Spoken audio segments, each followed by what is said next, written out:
గుడివాడలో టీడీపీ అధినేత చంద్రబాబు నాయుడు మాట్లాడుతున్నారు. లైవ్ ద్వారా చూద్దాం. మహనీయులు ఈ గడ్డ మీదనే పుట్టారు. నాట్యకళలో ప్రసిద్ధి మన కూచిపూడి. కూచిపూడి నాట్యం దేశానికి గర్వకారణం, ప్రపంచమంతా కూడా ఆచరణీయం. అవన్నీ తలుచుకుంటే మనసు పులకిస్తుంది. సమాజాన్ని ప్రభావితం చేసే అలాంటి మహనీయులను స్మరించుకుంటే ఒక స్ఫూర్తి, ఒక ఉత్తేజం, ఒక చల్లని సాయంత్రం. ఇలాంటి మహనీయులను తలుచుకుని మళ్ళీ మనం జాతి కోసం, ఈ ప్రాంతం కోసం, మన కోసం పునరంకితమై ముందుకు పోదామని చెప్పి కోరుతున్నా. ఇంకో పక్కన ఎన్టీ రామారావు గారు రాజకీయాల్లో ప్రవేశించిన ప్రాంతం ఈ యొక్క గుడివాడ. మొట్టమొదటిసారిగా ఎమ్మెల్యే అయింది ఈ గుడివాడ నుంచి. రాజకీయాలకు కొత్త నిర్వచనం చెప్పిన అన్నగారి రాజకీయ ప్రస్థానం ఇక్కడి నుంచే మొదలైంది. ఇలాంటి మహామహులు పుట్టిన తులసి వనం ఈ కృష్ణా తీరం. అలాంటి తులసి వనం ఈరోజు గంజాయి మొక్కలు పుట్టాయి ఇక్కడ. అవునా కాదా అని మిమ్మల్ని అడుగుతున్నా. అవును అంటే గట్టిగా చప్పట్లు కొట్టి చెప్పండి. ఈ గంజాయి మొక్కల్ని ఏరేయాలా లేదా అని మిమ్మల్ని అడుగుతున్నా. పవిత్రమైన ఈ మట్టిని మలినం చేస్తున్నారు. అధికారం అంటే బూతులు, దోపిడీ, క్యాసినోలు, పేకాటలు, కబ్జాలు. వింటున్నారా తమ్ముళ్ళు? నిన్న కూడా సంక్రాంతి వచ్చింది. మనకందరికీ సంక్రాంతి కోసం మనం ఊర్లోకి వస్తే ఈ దుర్మార్గులు క్యాసినోలు పెట్టి పేకాట ఆడించి మన దగ్గర డబ్బులు కొట్టేస్తున్నారంటే ఇంకా కొవ్వెక్కి విపరీతంగా మాట్లాడుతున్నారు. ఒకటే చెప్తున్నా, తెలుగుదేశం ఎవ్వరికీ భయపడదు. భయపడే సమస్య లేదు. ఈ రోజు ఉంది, రేపు ఉంది, ఎల్లుండి కూడా ఉంది. తొందరలో చెప్తాను మీ అందరి కథ. వదిలిపెట్టం, జాగ్రత్తగా ఉండమని హెచ్చరిస్తున్నా. మంచిగా మీ పని చేయండి, మేము కూడా సహకరిస్తాం. మీరు చేసిన రౌడీయిజం, మీరు చేసిన అరాచకాలు గుర్తు తెచ్చుకుంటే రక్తం పొంగుతుంది. 15 సంవత్సరాలు నేను అధికారంలో ఉన్నా. ఎన్టీ రామారావు గారు 8 సంవత్సరాల అధికారంలో ఉన్నారు. 22 సంవత్సరాలుగా మనం కూడా ఆలోచించుంటే ఈ గంజాయి మొక్కలు పెరిగేటి ఆ తమ్ముళ్ళు అని మిమ్మల్ని అడుగుతున్నా. ఇంకో పక్క ఒక ముఖ్యమంత్రి పదవికి అర్హత లేని వ్యక్తి ముఖ్యమంత్రి అయ్యాడు. అందుకే చూస్తే బూతిశ్రీ అయితే ఆయనకి ఎమ్మెల్యే పదవి, బూతు రత్న అయితే ఆయనకు ఎంపీ పదవి, బూతు సామ్రాట్ అయితే అతనికి మంత్రి పదవి. ఇది ఈరోజు రాష్ట్రంలో ఉండే రాజకీయం. ఎంపీ అంటే పార్లమెంట్లో మాట్లాడి కేంద్రాన్ని మెప్పించి 1-2 ప్రాజెక్టులు తేవాలి. కానీ ఇక్కడుండే సైకో అంటాడు, ఆ ఎంపీని ఒకటి అడుగుతున్నాడు, అవన్నీ అవసరం లేదు. బాబును తిట్టావా, పవన్ కళ్యాణ్ తిట్టావా, లోకేష్ని తిట్టావా, వీడియో ఉందా? అది నేను చూడలేదు కాబట్టి నీకు టికెట్ ఇవ్వనబో అన్నాడు ఇక్కడ ఎంపీకి. విన్నారా తమ్ముళ్ళు? ఇది రాజకీయం. రాజకీయానికి కొత్త భాష్యం చెప్పి అపహాస్యం చేసే పరిస్థితికి వచ్చారు. ఇంకొక పక్క ఒక బీసీ ఎంపీ కర్నూలు నుంచి మాట్లాడుతున్నాడు. 5 ఏళ్లలో 2 సార్లు కూడా ముఖ్యమంత్రిని గెలవలేదు, అపాయింట్మెంటే ఇవ్వలేదు అని ఒక ఎంపీ ఒక వెనుకబడిన వర్గాల ఎంపీ చెప్పాడంటే ఈ ముఖ్యమంత్రికి ఎంత అహంభావమో ఒకసారి ఆలోచించండి. అలాంటి అహంభావం ఉండే ముఖ్యమంత్రి ఈ రాష్ట్రానికి ముఖ్యమంత్రిగా ఉండడానికి అర్హత లేదని చెప్పి నేను మీకు తెలియజేస్తున్నా. ఇంకో పక్క ఒకడున్నాడు, సంక్రాంతి సంబరాలని పేదల పెన్షన్లు డబ్బులు కట్ చేసి వాటితో డ్యాన్సులు వేస్తాడు. ఒక అతను సంక్రాంతి సంబరాలని క్యాసినోలు తీసుకొస్తాడు, పేకాట శిబిరాలు పెడతాడు. ఇంకొక ఆయన అప్పుల కోసమే ఆర్థిక మంత్రి, ఎక్కడ చూసినా అప్పులు. 13 లక్షల కోట్ల రూపాయలు అప్పు చేశారు. నేను అడుగుతున్నా, ఈ అప్పులు ఎవడు కడతాడని నేను అడుగుతున్నా. ముఖ్యమంత్రి కడతాడా? సాక్షి పేపర్ కడుతుందా? లేకపోతే జగతి పబ్లికేషన్స్ కడుతుందా? కడాన ఈ అప్పులు కట్టే బాధ్యత ఇక్కడుండే ప్రజానీకం ఉంది. అవునా కాదా అని మిమ్మల్ని అడుగుతున్నా. అప్పులు చేస్తున్నారు. అప్పులు చేసి వీళ్ళు వెళ్ళిపోతే మనమే కట్టాలి ఈ డబ్బులంతా. నేను ఒకటే అంటున్నా, మీరు ఒకసారి ఆలోచించండి. అప్పులు చేసేది వీళ్ళు, దుర్మార్గాలు చేసేది వీళ్ళు, నేరాలు చేసేది వీళ్ళు, ఘోరాలు చేసేది వీళ్ళు, బూతులు తిట్టేది వీళ్ళు. మళ్ళా మన మీద నెపాలేసి కాలక్షేపం చేస్తూ ముందుకు పోతున్నారు. అందుకే ప్రజలు ఆలోచించుకోవాల్సిన అవసరం ఉంది. నీతి మాలినటువంటి బూతుల వ్యక్తులకి ఓటేస్తే ఈ రాష్ట్రానికి అరిష్టం తప్ప ఇంకోటి కాదని చెప్పి నేను మీకు తెలియజేస్తున్నా. అందుకే సమాజంలో ఇలాంటి చెడు వ్యక్తులు వచ్చినప్పుడు అలాంటి చెడు వ్యక్తులకి రేపు రాబోయే ఎన్నికల్లో చిత్తుగా ఓటు ద్వారా ఓడించి వాళ్ళకు బుద్ధి చెప్పే బాధ్యత మీ అందరి పైన.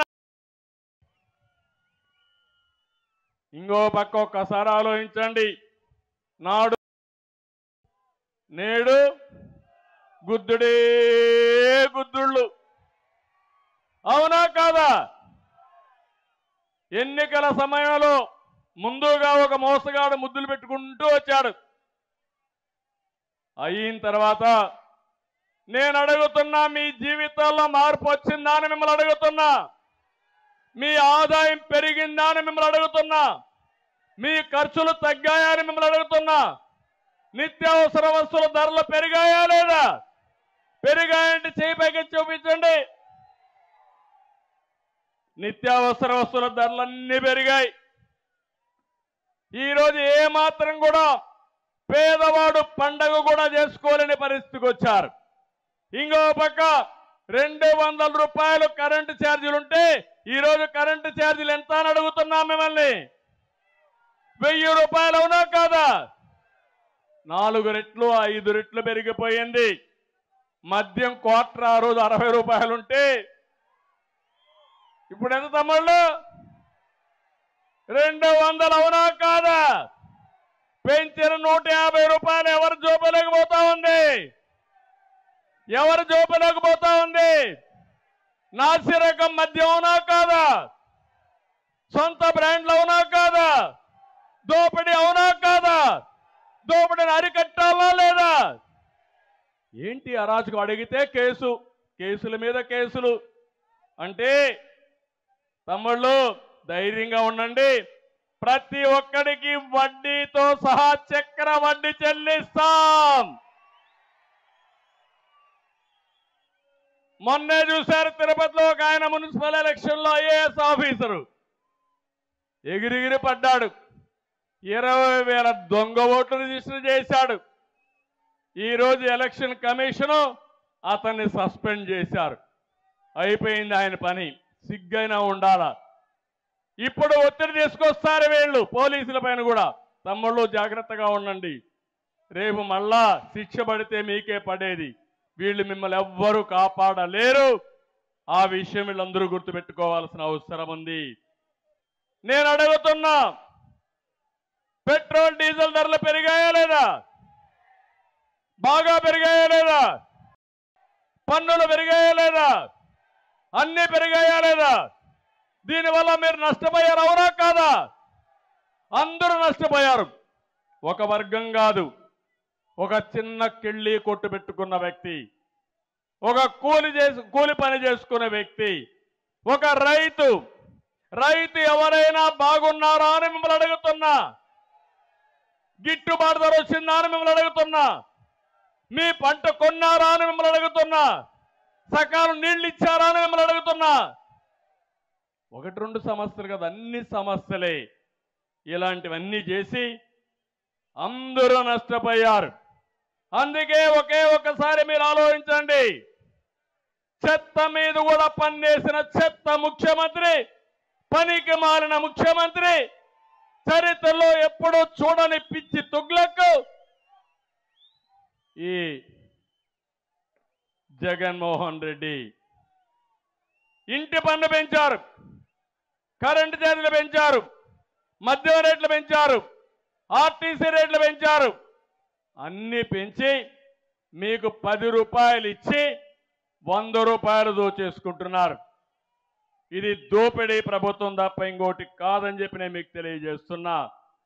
ఇంకో పక్కన పన్నులు కానీ, పెరిగిన ధరలు కానీ 4 ఏళ్లలో ఒక్కొక్క కుటుంబం పైన 4 నుంచి 6 లక్షల రూపాయలు అదనంగా భారం పడే పరిస్థితి తీసుకొచ్చారు.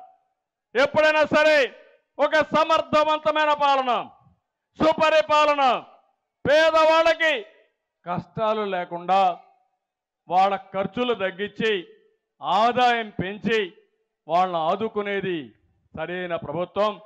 ఇది పేదల ప్రభుత్వం కాదు, ఇది పేదల రక్తం తాగే ప్రభుత్వం. ఇది ఇంకో పక్కన నేను ఆ రోజు చెప్పాను, ఊరూరు చెప్పాను, ఈ జగన్మోహన్ రెడ్డి వస్తే పోలవరం ఆగిపోతుందని, అమరావతి నిలిచిపోతుందని చెప్పాను. చెప్పానా లేదా అని మిమ్మల్ని అడుగుతున్నా. ఈరోజు పోలవరం గోదావరిలో ముంచేశాడు, అమరావతిని చెడబట్టాడు. దీనివల్ల రాష్ట్ర సంపద నాశనమైంది. మనం ఇబ్బందుల్లో పడ్డాం. అన్ని అరిష్టాలకు కారణం వీళ్ళు చేసిన తప్పుడు పనులేనని చెప్పి నేను మీకు తెలియజేస్తున్నా.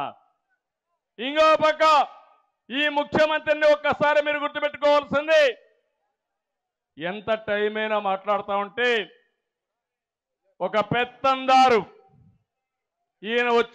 ఆయన నోటి నుంచి వచ్చే మాటలన్నీ పేదల గురించి మాట్లాడే పరిస్థితి వచ్చాడు. నేను ఒక విషయం మీరు గుర్తుపెట్టుకోమంటున్నాను. దగ్గర 100 సంక్షేమ కార్యక్రమాలు రద్దు చేశారు. అన్నా క్యాంటీన్, విదేశ విద్య, చంద్రన్న బీమా, పండుగ కానుకలు, పెళ్లి కానుకలు, రైతులకు సబ్సిడీలు, బీసీలకు సంబంధించి 30 పథకాలు, ఎస్సీలకు సంబంధించి 27 పథకాలు, ఎస్టీ పథకాలు, మైనారిటీ పథకాలు రద్దులు చేసిన రద్దుల ప్రభుత్వం ఈ జగన్మోహన్ రెడ్డి ప్రభుత్వం. ఇలాంటి పనులు చేసి ఈరోజు సమాజంలో మళ్ళా మాట్లాడుతున్నాడు. పేదవాడికి, పెత్తందారికి పోరాటమని. ఈ దేశంలో అసలైన సిసలైన పెత్తందారు ఈ జగన్మోహన్ రెడ్డి. పేదవాడు నిరుపేదయ్యాడు. ఈ ముఖ్యమంత్రి మాత్రం కోటీశ్వరుడయ్యాడు. దేశంలో అందరి ముఖ్యమంత్రుల కంటే అత్యంత ధనిక ముఖ్యమంత్రి ఈ జగన్మోహన్ రెడ్డి అని చెప్పి నేను మీకు తెలియజేస్తున్నా. ఆయన లెక్కలే చెప్పాయి. 510 కోట్ల రూపాయలతో దేశంలో ఉండే అందరి ముఖ్యమంత్రుల సంపద ఎంత ఉందో దానికంటే ఎక్కువ ఈయన ఉందంటే అది ఈయన యొక్క వ్యవహారం. జగన్ ఒక రాజకీయ వ్యాపారి. అధికారం అంటే అతనికి ఒక దోపిడీ. బ్రిటిష్ వాళ్ళు వచ్చారు వ్యాపారం పేరుతో, తర్వాత వచ్చి రాజ్యాధికారాన్ని చేపట్టారు. దేశంలో ఉండే సంపద అంతా కొల్లగొట్టారు. కడాన మన కోహినూరు డైమండ్ కూడా ఈరోజు బ్రిటన్కి తీసుకుపోయే పరిస్థితికి వచ్చాడు. జగన్మోహన్ రెడ్డి సొంత వ్యాపార సంస్థ పెట్టాడు. ఎక్కడికక్కడ సంపదంతా కూడా ఇసుక, మద్యం, భూ కుంభకోణాలు, సెటిల్మెంట్లు, ఎక్కడ చూసినా దోపిడీనే దోపిడీ. ఇవన్నీ చాలకుండా ఇప్పుడు కొత్తగా ఒక చట్టం తీసుకొస్తున్నాడు, భూరక్షణ చట్టం. అది భూరక్షణ చట్టం కాదు, భూభక్షణ చట్టం. రేపు రాబోయే రోజుల్లో ఈ చట్టం వస్తే తమ్ముళ్ళు ఇప్పుడే చూస్తున్న విషయాలు కూడా చెప్తాను. మీ ఆస్తులు వీళ్ళు కొట్టేస్తున్నారు. రేపు రాబోయే రోజుల్లో మీ భూమి మీది కాదు. ఇప్పుడు ఓట్ల దొంగలు పడ్డారు, రేపు భూముల దొంగలు పడతారు. మనకు అన్ని ఇబ్బందులు వస్తాయని చెప్పి కూడా నేను మీకు తెలియజేస్తున్నా. అందుకని నేను టోటల్గా చెప్తున్నా, ల్యాండ్ టైటిలింగ్ యాక్ట్, భూరక్షణ చట్టం తెలుగుదేశం వస్తానే రద్దు చేస్తాం, యథావిధిగా ముందుకు పోతామని మీ అందరికీ హామీ ఇస్తున్నా. దుర్మార్గుల చేతుల్లో టెక్నాలజీ ఉంటే అత్యంత ఏమి బాధ లేదు. మీ భూమి పక్కన 22A అని ఒక్క లెటర్ రాస్తే ఇంకా నీ భూమి పని అయిపోయింది. ఇది గవర్నమెంట్ భూమి అయిపోతుంది ఒక్క దాంతోనే. దానిపైన నువ్వు అప్పీల్ కూడా పోవడానికి వీలు లేదు. హైకోర్టుకు పోవాలి. ఎంతమంది హైకోర్టుకు పోతారని అడుగుతున్నా. ఇలాంటి పనికి మాలిన పనులన్నీ చేసే పరిస్థితికి వచ్చారు. మళ్ళీ ఈరోజు మనం చూస్తున్నాం, మళ్ళా కొత్త డ్రామా వేస్తున్నాడు. నిన్న మొన్న మీరు చూశారు, మీ బిడ్డ అంటూ ఎన్నికల ప్రచారానికి వస్తున్నాడు. మీరు ఒకటే చెప్పాలి, నువ్వు మా బిడ్డ కాదు, రాష్ట్రానికి పట్టిన క్యాన్సర్ గడ్డ, మిమ్మల్ని వదిలించుకుంటామని చెప్పాలి. సినిమాల్లో పాత సినిమాల్లో చూసేవాడు నాగభూషణాన్ని, జ్ఞాపకం ఉందా మీకు? తడిగుడ్డతో గొంతులు కోసేవాడు. అలాంటి తడిగుడ్డతో గొంతులు కోసే రకం ఈ జగన్ అని చెప్పి కూడా నేను మీకు తెలియజేస్తున్నా. అన్ని కుట్రలే, అన్ని కుతంత్రాలే. చేసేది మాత్రం మీరు చూశారు. బాబాయ్ ఏమైంది? ఊ కిల్డ్ బాబాయ్. ఎన్ని డ్రామాలు జరిగాయి బాబాయ్ దీంట్లో. ఇప్పటికి కూడా అసలు వాళ్ళు అరెస్ట్ అయ్యారా అని నేను అడుగుతున్నా. అసలు వాళ్ళు అరెస్ట్ కారు. కడాన మీరు చూస్తే ఆయన కూతురు, ముఖ్యమంత్రి చెల్లెలు, ఆవిడ మీదనే కేసులు పెట్టారు. సిబిఐ పైనే కేసులు పెట్టే పరిస్థితికి వచ్చారు. ఏమనాలి వీళ్ళని అడుగుతున్నా అంటే, అడిగే వాళ్ళు లేరు, ఏం చెప్పినా నమ్మతారు, దౌర్జన్యం చేయాలని చేసే పరిస్థితికి వచ్చారు. నిన్నే చూశారు కోడి కత్తి సీను. ఏం తమ్ముళ్ళు, ఆ కోడి కత్తి సీను ఏమయ్యాడు ఇప్పుడు? ఎన్నేళ్ళయింది? 5 సంవత్సరాలు. ఒక దళిత వ్యక్తి ముఖ్యమంత్రి ఆ రోజు చెప్పాడు, నేనేదో లైట్గా పొడిస్తే ముఖ్యమంత్రి అవుతాడని. ఆయన లైట్గా పొడిచానని ఆయన చెప్తే, కాదు నన్ను హత్యా ప్రయత్నం కోసం వచ్చాడని మన మీద నేరం వేయాలని ప్రయత్నం చేసి పాపం ఆ కోడికత్తి సీను జైల్లోనే ఉండిపోయే పరిస్థితికి వచ్చాడు. అంటే ఎలాంటి ప్రమాదకరమైన వ్యక్తో మీరు గుర్తుపెట్టుకోవాలి. ఒక వ్యక్తి యొక్క ప్రవర్తన ఏ విధంగా ఉంటుందో ఇలాంటి వాళ్ళని చూస్తే మనకు అర్థమవుతుందని చెప్పి కూడా నేను మీకు తెలియజేస్తున్నా. ఇంకో పక్క మీరు చూడండి, అందరం మనం ఆలోచిస్తాం, మన చెల్లెలకు కూడా వాటా ఇస్తామా లేదా? ఆస్తిలో అందరికీ హక్కు ఇస్తామా లేదా? ఆస్తిలో సమాన హక్కు తెచ్చినటువంటి వ్యక్తి ఎవరు? ఎన్టీ రామారావు గారు మొట్టమొదటిసారిగా మగబిడ్డ ఆడబిడ్డ సమానమే, ఆస్తిలో ఇద్దరికి సమాన హక్కు ఇవ్వాలని చట్టం తెచ్చిన ఒక మహానాయకుడు ఎన్టీ రామారావు గారు అని చెప్పి నేను మీకు తెలియజేస్తున్నా. కనీసం ఆస్తిలో హక్కు కూడా ఇచ్చే పరిస్థితిలో లేడు. మొన్నటి వరకు మీరు చూశారు ఏ విధంగా మాట్లాడారో. ఆవిడైతే మొత్తం జగనన్న బాణం. ఇప్పుడు జగనన్న బాణం ఎక్కడికి వచ్చిందో మీరే చూస్తున్నారు. మళ్ళీ అంటే నేనేమంటున్నానంటే, విశ్వసనీయత గురించి మాట్లాడుతున్నారు. ఇదా మీ విశ్వసనీయత నేను అడుగుతున్నా. ఇంకో మాట చెప్పాడు, మద్యపాన నిషేధం చేయకపోతే ఓట్లు అడగనని చెప్పాడా లేదా? చేశాడా అని మిమ్మల్ని అడుగుతున్నా. 36,000 కోట్ల రూపాయలు తాకట్టు పెట్టి డబ్బులు తెచ్చాడా లేదా? ఇప్పుడు ఓటు అడిగే హక్కు ఆయనకు ఉందా అని అడుగుతున్నా. లేదు అంటే గట్టిగా చెప్పండి, ఓటు అడిగే హక్కు లేదని. అంటే కథలన్నీ చెప్పి తాగుబోతుల బలహీనత అడ్డం పెట్టుకుని ఇంకా ఎక్కువ తాగిచ్చాలని 36,000 కోట్ల రూపాయలు అప్పు తెచ్చి నాకు విశ్వసనీయత ఉందని మాట్లాడే వ్యక్తుల్ని ఏమనాలి నాకైతే అర్థం కావడం లేదు. ప్రతి ఏటా జాబ్ క్యాలెండర్ ఏం తమ్ముళ్ళు వచ్చిందా ఉద్యోగాలు? డిఎస్సి పెట్టాడా? డిఎస్సి ఒక డిఎస్సి పెట్టారా 5 ఏళ్లలో? వస్తాయా ఉద్యోగాలు? మళ్ళా జాబు రావాలంటే తెలుగుదేశం జనసేన ప్రభుత్వం రావాలి. తెలుగుదేశం జనసేన ప్రభుత్వం వస్తే యువతకు హామీ ఇస్తున్నాం, ప్రతి ఒక్కరికి ఉద్యోగం కల్పించే బాధ్యత మాది అని మరొక్కసారి హామీ ఇస్తున్నా. అందుకే యువతకు హామీ ఇస్తున్న యువగళం కింద 20 లక్షల ఉద్యోగాలు ఇప్పించే బాధ్యత ప్రభుత్వంలో ప్రైవేట్లో ఉద్యోగాలు సృష్టించే బాధ్యత తీసుకుంటాం. ఇంకో పక్క ఉద్యోగం వచ్చే వరకు 3,000 రూపాయలు నిరుద్యోగ భృతి ఇస్తాం.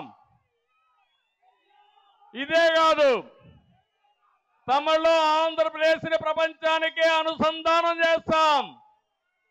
మీ ఇంట్లో కూర్చొని వర్క్ ఫ్రమ్ హోమ్, మీ ఇంట్లో కూర్చొని ప్రపంచం మొత్తం పనిచేసే విధానానికి శ్రీకారం చుడతాం.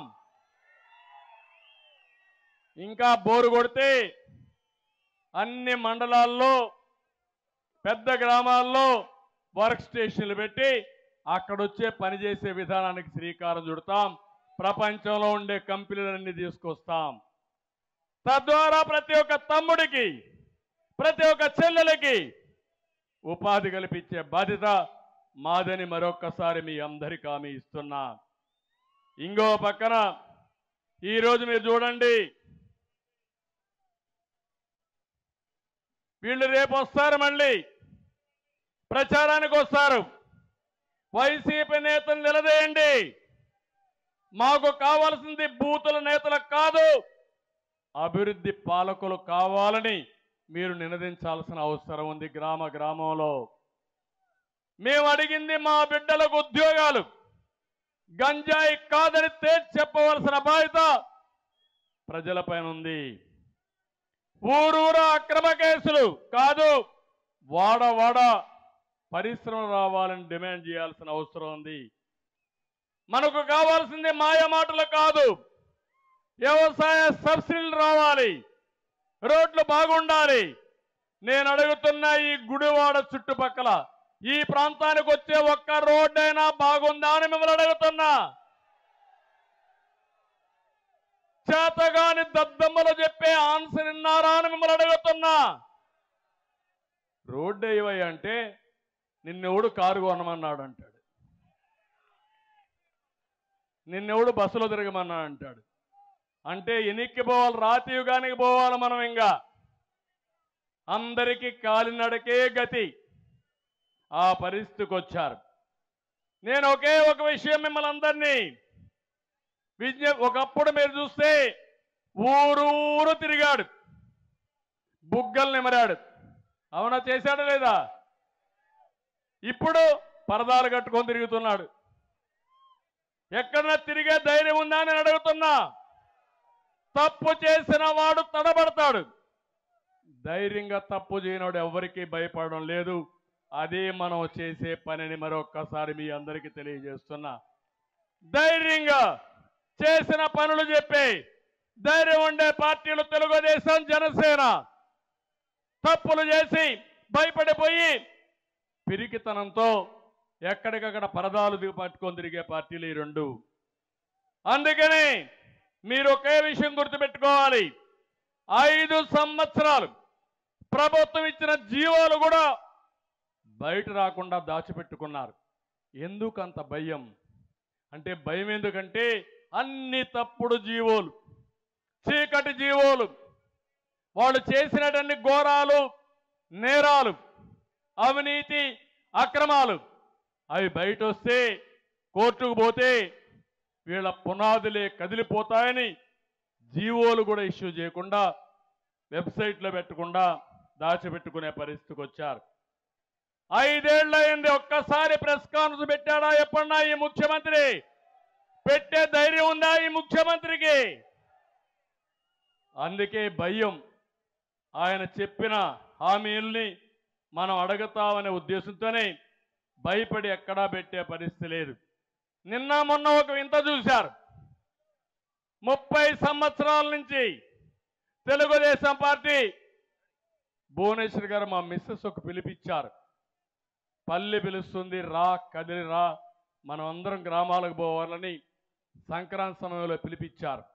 30 ఏళ్లకు ముందు మేము మా ఊరికి పోవడం మొదలుపెట్టాం. ప్రపంచంలో ఎక్కడ ఉన్నా తెలుగువాడు సంక్రాంతికి సొంత గ్రామానికి రావాలని ఒక స్ఫూర్తినివ్వడానికి పనిచేశాం. నిన్న మొన్న చూశారు, హైదరాబాద్ కదిలి నేరుగా సొంత గ్రామానికి వచ్చారు. రోడ్లు పట్ల, ట్రైన్స్ పట్ల బ్రహ్మాండంగా వచ్చారు. అది స్ఫూర్తి. కానీ ఇతను చేసిన పని ఏంటి? ఇంటి పక్కన ఒక దేవాలయం కట్టేశాడు ప్రభుత్వ డబ్బులతో. మనమందరం దేవుడి దగ్గరికి పోతాం, ఈయన మాత్రం దేవాలయం కట్టేశాడు. పక్కన మనం పల్లికి వస్తాం, ఈయన ప్యాలెస్లో పల్లి కట్టాడు. గొప్పవాడే కదా. ఇలాంటి వ్యక్తులు ఈ సమాజానికి అవసరమా అని మిమ్మల్ని అడుగుతున్నా. ఏది చూసినా నటన, ఏది చూసినా బూటకం, ఏది కూడా ఒక పద్ధతి లేని రాజకీయం. అలాంటి వారి వల్ల ఏమీ లాభం లేదని చెప్పి కూడా నేను మీకు తెలియజేస్తున్నా. ఇదే గుడివాడలో నల్ల బెలూన్లు ఎగరేస్తే, నిరసన తెలియజేస్తే వాళ్ళే జైల్లో పెడతారా మీరు? మళ్ళీ చెప్తున్నా, రేపు శాశ్వతంగా నువ్వెక్కడొచ్చిన నల్ల జెండాలు, నల్ల బెలూన్లు ఎగరేస్తారు. ఏం చేస్తారని అడుగుతున్నా. ఏమీ చేయలేరు. తప్పుడు పనులు చేస్తే, తప్పుడు పనులు చేసిన వ్యక్తుల్ని నిలబెట్టి బాధ్యత కానీ, అధికారం కానీ మన రాజ్యాంగం మనకిచ్చింది. ఆ రాజ్యాంగాన్ని రాసింది అంబేద్కర్ గారు రాశారు తప్ప జగన్మోహన్ రెడ్డి కాదు, రాజారెడ్డి కాదని మీ అందరికీ విజ్ఞప్తి చేస్తున్నా. అంబేద్కర్ గారు రాసిన రాజ్యాంగాన్ని ఫాలో అవుతాం, హక్కుల కోసం పోరాడతాం, సాధిస్తాం, భయపడం. భయం అనేది తెలుగుదేశం పార్టీకి, జనసేనకి ఎవ్వరికి లేదు అని మరొకసారి విజ్ఞప్తి చేస్తున్నా. అందుకే నేను ఒక కార్యక్రమం ఇచ్చాను. బాబు షూరిటీ, భవిష్యత్ గ్యారంటీ. సంపద సృష్టించడం తెలిసిన పార్టీ తెలుగుదేశం పార్టీ, అవునా కాదా? ప్రభుత్వ ఆదాయాన్ని లూటీ చేసే పార్టీ, అవునా కాదా? అందుకే నేను గ్యారంటీ ఇస్తున్నా మీ భవిష్యత్తుకి. ఇందులో మీరు చూస్తే ఆడబిడ్డ అనేది